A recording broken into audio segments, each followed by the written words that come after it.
I'm sorry, Cynthia, but payroll's delayed again this week. Just be a team player, okay? That's what they said. Week 5 without a paycheck. My fridge was down to condiments and a half bottle of wine that tasted like pennies.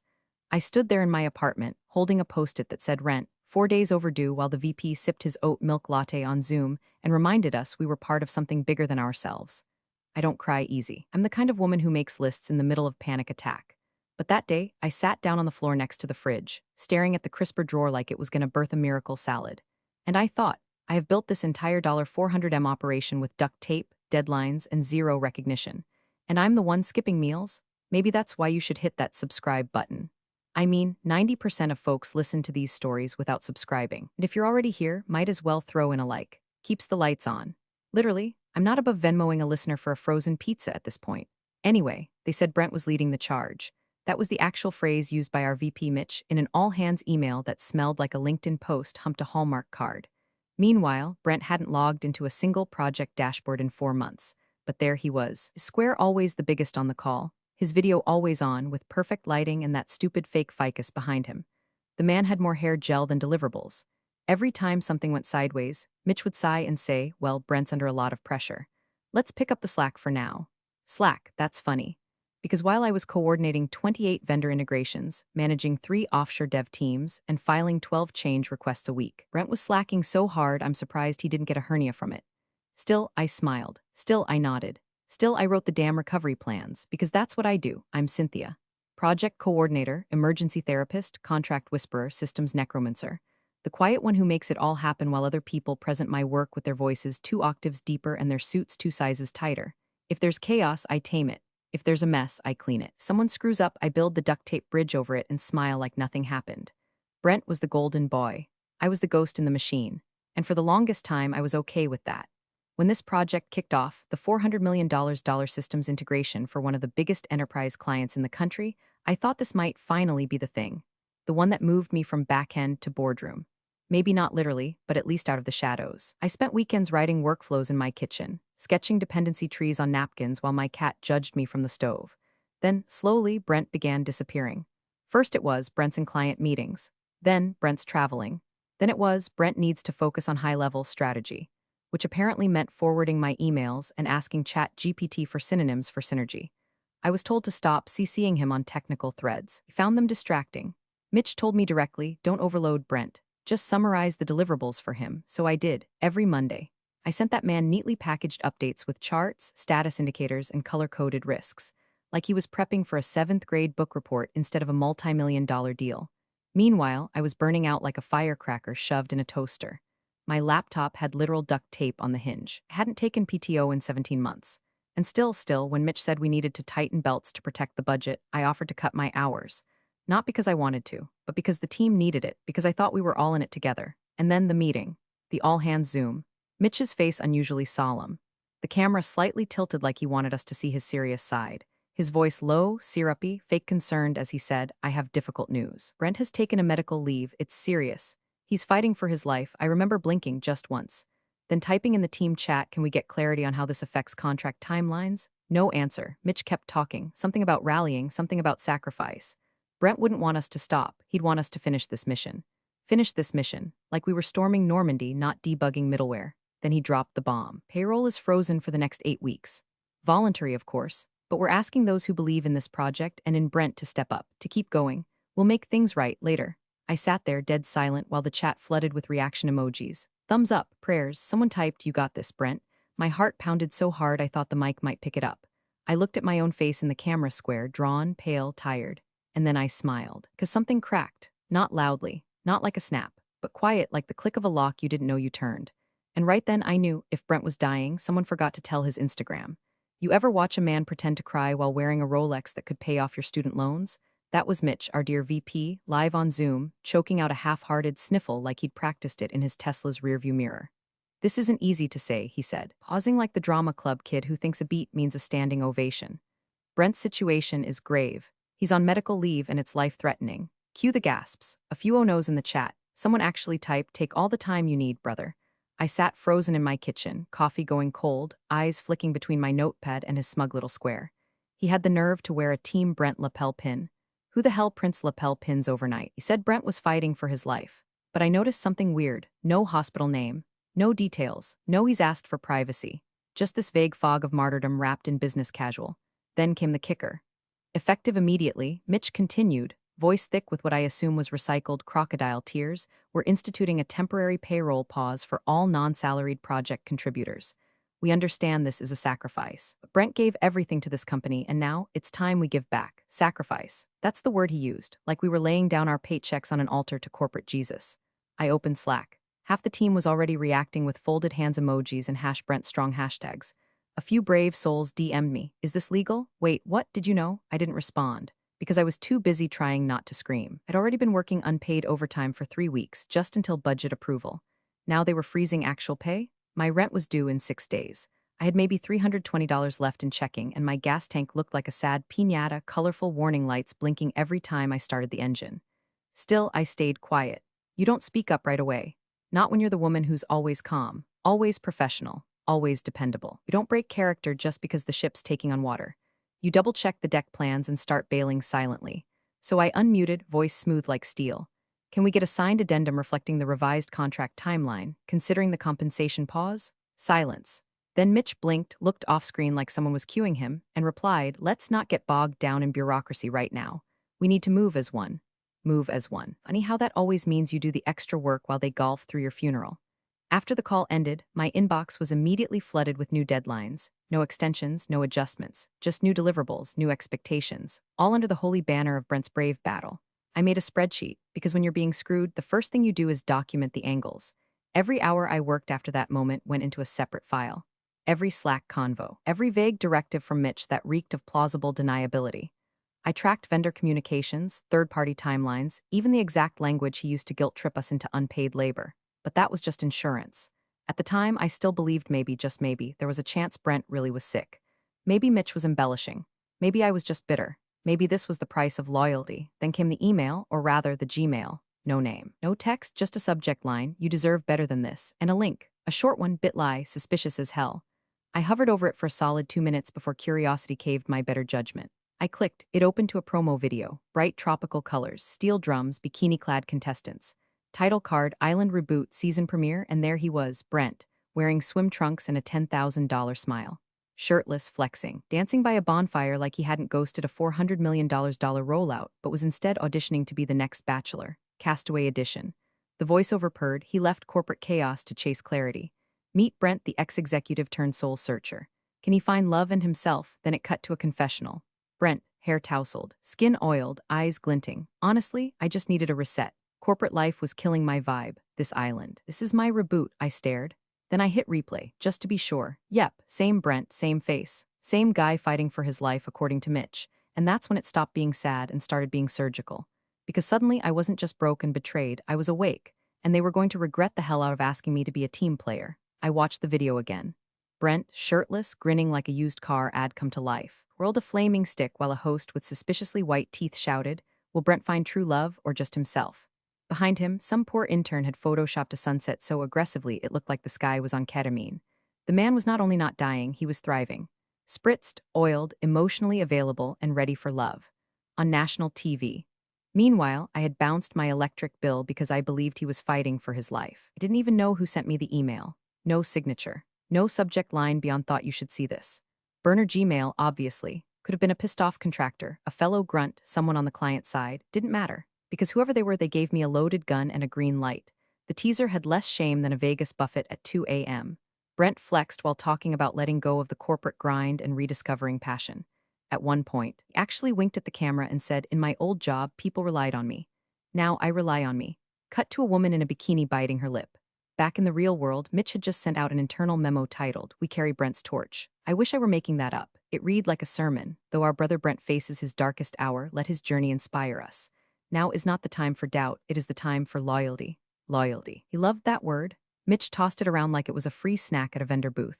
But loyalty to me had always meant showing up, staying late, catching mistakes before they reached the client, not suspending payroll while the project lead chased tail on a Fiji beach.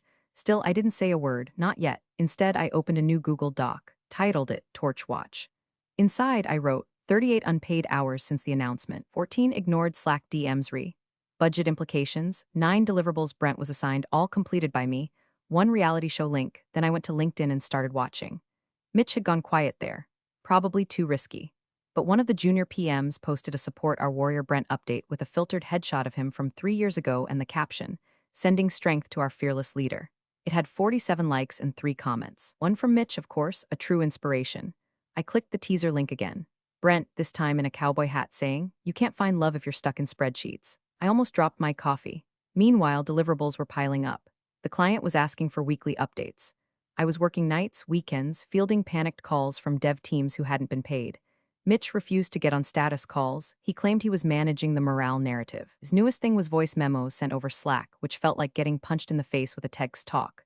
One morning, he messaged me, "Can you take point on the updated systems map? The team looks up to your comm." That was code for "Do Brent's job too." I replied, "Absolutely. We'll need timeline confirmation due to updated pay structure." He heart reacted the message. Heart reacted. Like we were flirting in a dating app for indentured laborers. The slow burn turned into something deeper. Not just anger, not even betrayal, strategy. See, I'd always been the safe one, the spreadsheet whisperer. The soft voice that fixed fires other people set. But now I knew something they didn't. They thought I'd stay quiet forever. They thought silence was my default, not my weapon, so I crafted a plan. I kept every email, every memo. I exported Slack threads with timestamps. I saved voice memos and named the folder Torch files. Then I took a deep breath. And I told Mitch I wanted to organize a support rally for Brent. He called me a rock star, said I was showing the kind of loyalty this company is built on, gave me full access to the comms calendar. And I smiled, because now I had the stage. All I had to do was press play. I didn't rage. Rage is loud, and loud gets dismissed, especially when you're a woman with a tidy inbox and a resting polite face. Rage gets you labeled difficult. And difficult women don't get access to calendars, permissions, or high-level meeting invites. But strategic women do. So I channeled every ounce of white-hot betrayal into a Google Sheet, and a smile so serene it could have passed as a text logo. I didn't send the video to legal. I didn't blast it across Slack. I didn't even show my best friend on the team, Sarah, who once covered for me during a 3-day migraine and would have burned Brent's ticky hut to the sand if she saw him doing body shots off a castmate named Trixie. No, I played supportive. I wrote a long Slack message to Mitch. Said I was moved by his torch analogy. Said I thought the team needed a morale moment, a symbolic gesture, something to carry Brent's light forward. I even tossed in a hashtag, #BrentStrong. Mitch replied within 60 seconds like he'd been waiting all day to be praised. He said, and I quote, "I love this. Let's brand it the Brent Rally, something big, music, photos, emotion, pull the team together." Then he added, "Loop in marketing if needed, make it unforgettable." I plan to. But first I started building my case. I already had my spreadsheet of unpaid hours, but I added tabs, Slack receipts every time Mitch used the word loyalty instead of legal. Voice memos his weekly sermons about sacrifice, exported and renamed by date. Brent deliverables each project task assigned to Brent, but completed by me or someone else. Vendor deadlines missed all caused by the payroll freeze, which, by the way, wasn't even disclosed to the client. And then, my favorite tab, client exposure risk. Because while Mitch was busy crafting LinkedIn-ready speeches and giving himself carpal tunnel from high-fiving his own ego, I remembered one critical fact. We were under contract with a Fortune 100 company, and they had a very strict vendor conduct policy.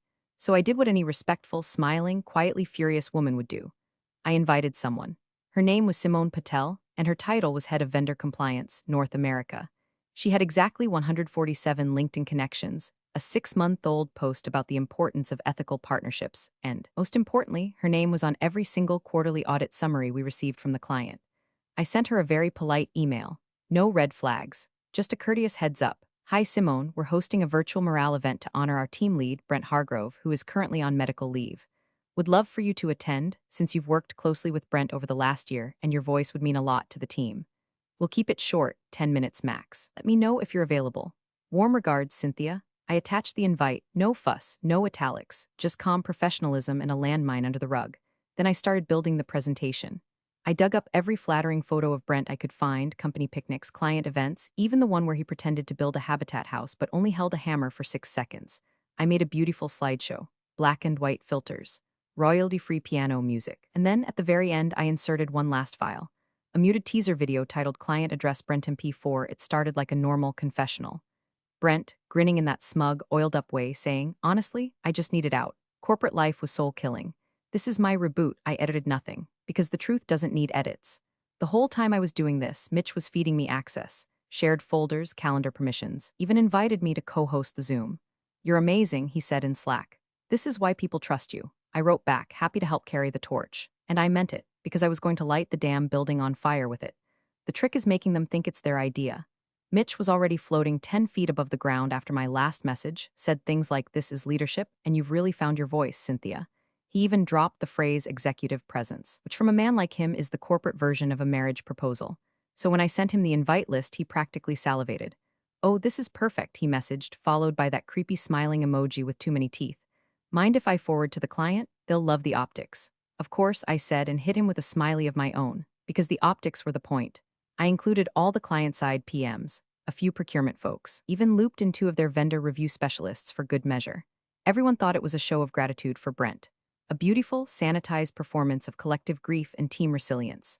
No one asked for the agenda. No one ever asks the coordinator for the agenda.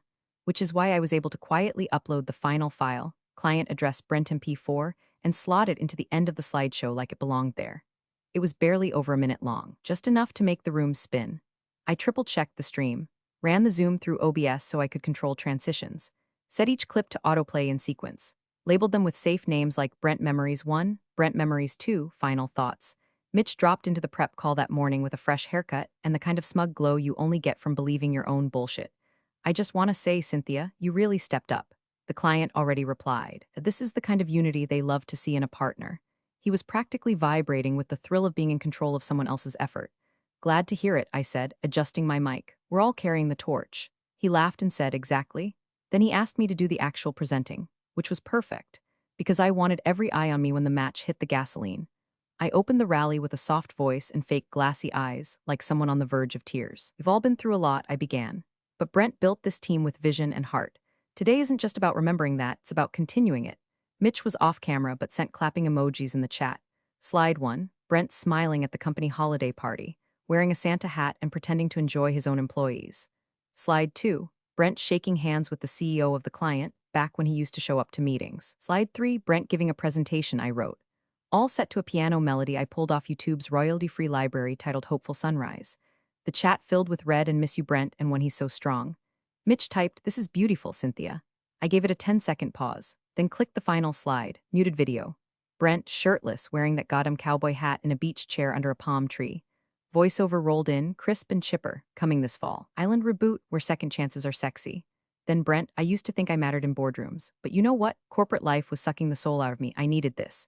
This island is my truth." Cut to him doing a cannonball. I let it play in full. No one spoke, no one typed. Mitch's camera flickered on for half a second. He looked like someone just farted in a church. I smiled softly. And that was Brent's message to us. Silence. And I ended the stream, gave it a beat, then said, "Thank you all for joining," closed my laptop, got up and made a cup of tea. The chat was full of heart emojis and digital prayer hands. Someone had typed "Team Brent Forever Flex Biceps" and it already had 7 reactions. The little cartoon reactions were dancing across the top of the Zoom screen like confetti made of denial. Mitch cleared his throat. He was front and center, of course, spotlighted on the call. His backdrop a strategically messy bookshelf with a fake diploma peeking out behind his shoulder. His shirt was just a little wrinkled, like he wanted to look casually devastated. "Thank you all for being here," he began, voice thick with whatever brand of performance he thinks passes for sincerity. "This isn't just a rally, it's a reminder. That family isn't about blood, it's about bond. Brent created something here, and while he's going through his unimaginable fight, we stand shoulder to honor that legacy." He paused for dramatic effect. "Let it breathe," classic Mitch. Then he added, "Let's not forget what he taught us, that we rise when others fall. And today we rise for him."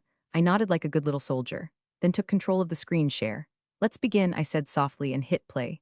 Slide 1, Brent at client dinner, holding a wine glass and talking to someone I cropped out because she flipped us off in the background. Slide 2, Brent in a branded fleece vest, pointing at a whiteboard he never understood.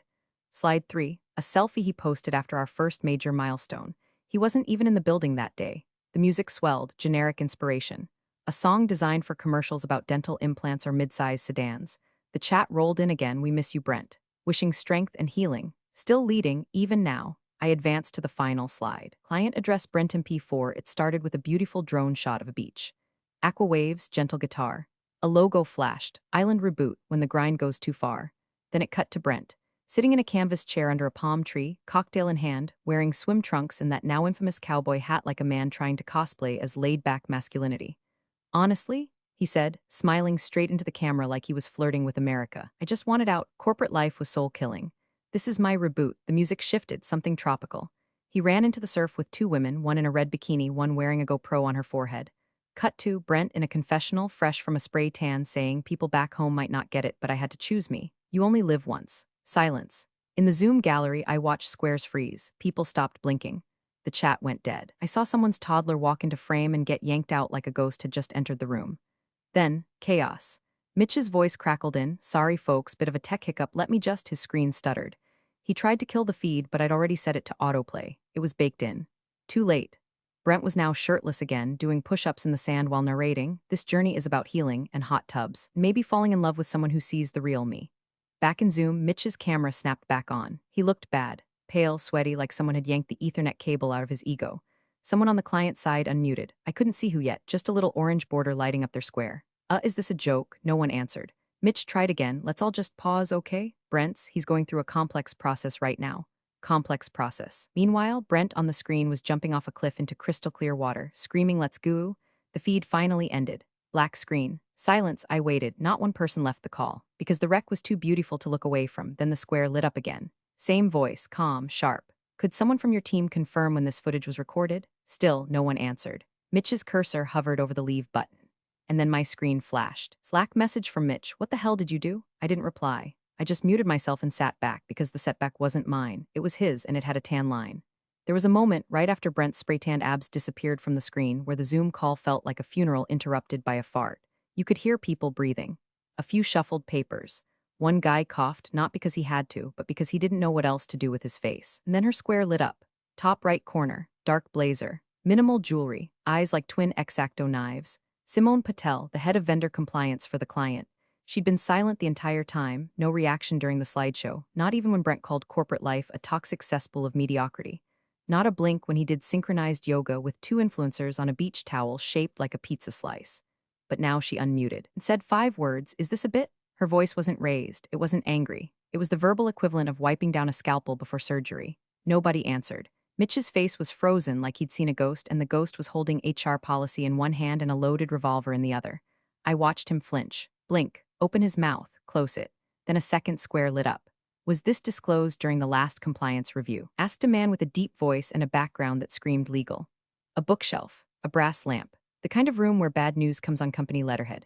Mitch swallowed so hard I thought his Adam's apple might file for workers' comp. I believe Brent's health concerns were real at the time, he stammered.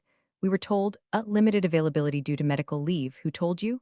Simone asked, her voice still calm. Mitch stared directly into his camera like the lens owed him an alibi. Brent. Brent told me. The legal rep leaned forward. Was it in writing? Mitch blinked. I mean, I have some Slack messages. His square went black. He turned off his camera. That's when I moved. No grand speech. No dramatic flourish. Just a quick flick of the mouse and one short message into the Zoom chat. Recording link for client compliance records. https://tiniercom/island Brent footage. No one replied. But I watched the typing indicators pop up in at least 5 client-side squares. A slow, beautiful domino of dread. One of the procurement managers on their end whispered something off-camera. Another muted themselves quickly, probably cursing into their sleeve. Third participant, a guy I remembered from onboarding calls, always chipper, always saying let's circle back, now stared ahead like someone had just told him Santa was a Ponzi scheme. Still, I said nothing. Let it burn. Simone clicked something on her end. I heard the telltale Zoom ping of a file download starting. Then she said, thank you, Cynthia, just that, no emoji, no follow-up. Mitch still hadn't turned his camera back on. Someone from our own side. The junior PM, poor soul, typed WTF into the company Slack general channel by accident. Deleted it, too late, I screenshotted it. Another message from Mitch popped up, private this time, we need to talk. Now, I didn't even open it, because at that exact moment, I knew the shift had happened. The narrative, his narrative, was broken. The lie was out. No amount of loyalty or torch metaphors or emotionally manipulative eulogies for the living could shove it back in the box. So I muted myself, leaned back in my chair, and took a slow sip of my tea. It was lukewarm now, but still tasted like victory.